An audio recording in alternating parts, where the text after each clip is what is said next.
Shin, and today I'm gonna tell you about this book called Nelson Mandela, Leading the Way. So let's start. Nelson Mandela is actually the person you see on the cover, and also here's another one, him sticking his tongue out. And this book tells you about how Nelson Mandela wanted to end apartheid. Apartheid is when white people, you might say I'm a white people, but I'm not. I mean yellow people, like what my mom says. And it's also that only white people are allowed to have rights. It's like black people aren't allowed, and they only live in places with poor soil. And also sometimes if somebody goes to a white people's place, a black person goes to white people's place and about to enter it, police captures him. No reason. They think that black people are always worse, and also they think that they're very bad. They think they're the crimes. But Nelson Mandela knew that this was wrong, and also he tried to end apartheid, but he was captured and was there for all his life. That's what he was sentenced to. And also he said that jail people said, "We'll give you freedom and we'll feed you, but only if you let apartheid live." Nelson Mandela said, I will help you guys only if you end apartheid. And also with this thing, Nelson Mandela still had a lot of trust on the world. Also, South Africa had bans from places unless Nelson Mandela was out of jail.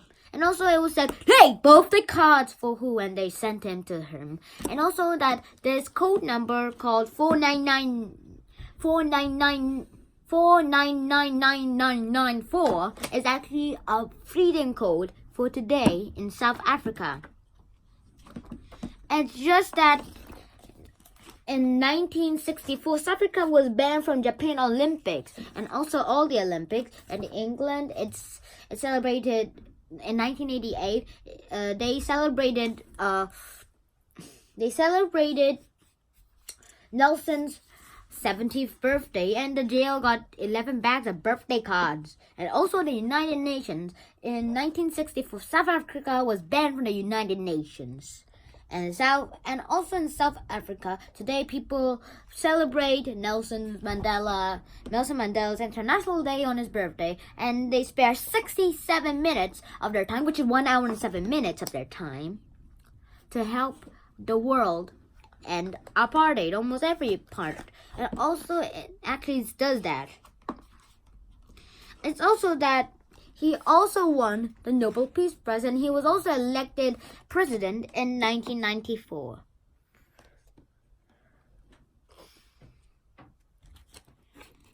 Well, he was born in 1918. Then he went to 1925 and he starts primary school.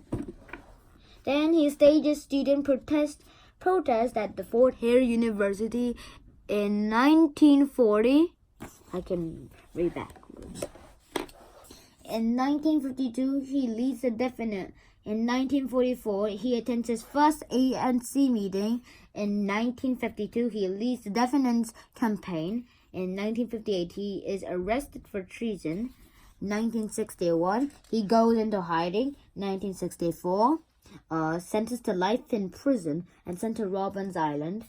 1990, released from prison. 1993, wins Nobel Peace Prize with the Clerk. 1994, elected president of South Africa in the country's first free election. Everybody voted him. So this is the end of this video. And also, I almost forgot again my experience. Actually, I did have an experience. I did go to America before. And it's just that I heard that long time ago that they also had apartheid. They thought that African Americans, black people, should be treated unfairly in the South. It's also that like in the South Africans, but now it changed. Yes, it changed. Now actually, I do remember a teacher from my school that is from South Africa. Where was she? South Africa 어디서? 키즈 컬리지? 까먹었어요. I think I forgot the school, but still, I do remember somebody mentioning South Africa. But oh yeah, Nicole. Yeah, actually in Kenya when I was in grade 1 and 2, there was this primary director called Nicole, and also she was from South Africa, I believe. This is the end of the video, and I'll see you next time. Shanann out! Vroom!